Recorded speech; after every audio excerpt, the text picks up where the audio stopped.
धारा सबका कल्याण हो। आप देख रहे हैं एच सीरीज भक्ति धारा।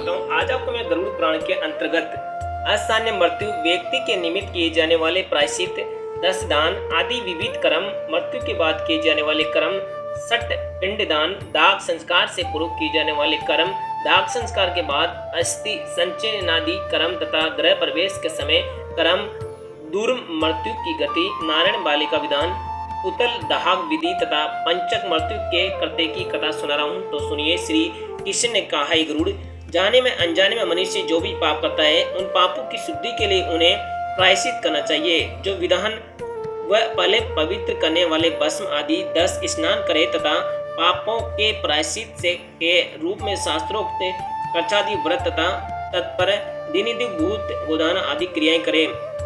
यदि मनुष्य उनमें अक्षमता के कारण सफल न हो रहा हो तो आधा सही, यदि आधा भी न हो तो उसका आधा ही सही हो, नहीं तो उसका आधे का भी आधा और कुछ न कुछ प्रायश्चित अवश्य करना चाहिए। तत्पश्चात यथा सामर्थ्य 10 प्रकार के दान देने का विधान है, उसको सुनो।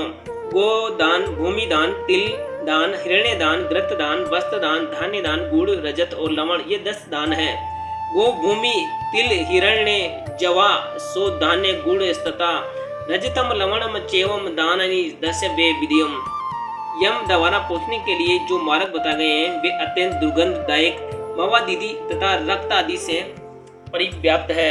अतः उस मार्ग में स्थित वैतरणी नदी को पार करने के लिए वैतरणी गो का दान करना चाहिए। जो गो संवार्ग में काली हो, उसके स्तन भी काले हो, उसे वैतरणी गो माना गया है।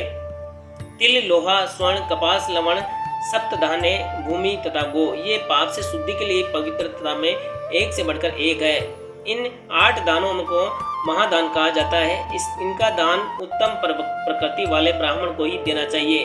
तिला, लोहम, हिरण्यम च कर्पासम, लवणम तथा सप्तधान्यम क्षिति गाव एकिक्यम पावनम स्मृतम एतानष्टो महादानम त्युम मायम ईद जाते तेहम। अब पद दान का वर्णन सुनो। छत्र, जूता, वस्त्र, अंगूठी, कमंडलू, आसन और पात्र और भोज्य पदार्थ, ये 8 प्रकार के पद है। छत्रो पान हा वस्त्राणि, मुद्रिका च कमंडलू, आसनम, भाजनम, भोज्यम, पदम, चाष्ट विधियम स्मृतम। तिल पात्र, घृत पात्र, सैया, उपस्कार तथा और भी कुछ आप अपने को इष्ट हो वह सब देना चाहिए। अश्व, रथ, भैंस, भोजन, वस्त्र आदि का दान ब्राह्मणों को करना चाहिए। अन्य दान भी अपनी शक्ति के अनुसार देना चाहिए। हे पक्षीराज, इस पृथ्वी पर जिसने पाप प्रायश्चित कर लिया है वह 10 प्रकार के दान भी दे चुका है। वैतरणी गो और अष्टांग कर चुका है। तिल से भरा हुआ पूर्ण पात्र, घी से भरा हुआ पात्र, सैया दान और विधिवत प्रदान करता है, वह नरक रूपी गर्भ में नहीं आता, अर्थात उसका पुनर्जन्म नहीं होता। प्रायश्चितम कृतम यने दशम दान्यानि अप्येक्षितो दानम गोवेत्रणाम दान्याश्नो तथा व्याम। तिल पात्रम, सर्पीय पात्रम, सैया दानम तथे च पदानम च विधि व नाश्यो निर्याग्रभम। पंडित लोग स्वतंत्र रूप से लवण दान करने की इच्छा रखते हैं, क्योंकि वह लवण रस विष्णु के शरीर से उत्पन्न हुआ है। इस पृथ्वी पर मनासन प्राणी के प्राण जब निकल रहे हैं तो उस समय लवण रस का दान उसके हाथ से दिलवाना चाहिए, क्योंकि वह दान उसके लिए स्वर्ग लोक के द्वार खोल देता है। मनुष्य स्वयं जो कुछ दान देता है परलोक में वह सब उससे प्राप्त होता है, वहाँ उसके आगे रखा हुआ मिलता है। हे पक्षियन, जिसने यथाविधि अपने पापों का प्रायश्चित कर लिया है वही पुरुष है, वही अपने पापों को भस्मसात करके स्वर्गलोक सुखपूर्वक निवास करता है। खगराज, गो का दूध अमृत है, इसलिए जो मनुष्य दूध देने वाली गो का दान करता है वह अमृतता को प्राप्त करता है। पहले कहे गए तिलादि 8 प्रकार के दान देकर प्राणी गंधर्व लोक में निवास करता है। यमलोक का मार्ग अत्यधिक भीषण ताप से युक्त है, अतः छत्र दान करना चाहिए। छत्र दान करने से मार्ग में सुख प्रदान करने वाली छाया प्राप्त होती है। जो मनुष्य इस जन्म में पादुकों का दान करता है वह 80 पत्र वन के मार्ग को घोड़े पर सवार होकर सुखपूर्वक पार करता है। भोजन और आसन का दान देने से प्राणी को परलोक गमन के मार्ग में सुख का उपभोग होता है। जल से परिपूर्ण कमंडलू का दान करने वाला पुरुष सुखपूर्वक परलोक गमन करता है। यमराज के दूत महाक्रोधी एवं महाभयंकर है। काले एवं पीले वर्ण वाले उन दूतों को देखने मात्र से भय लगने लगता है। उदारता पूर्वक वस्त्र, आभूषणों आदि का दान करने से यमदूत प्राणी को कष्ट नहीं देते। तेल से भरे हुए पात्र का दान ब्राह्मण को दिया जाता है।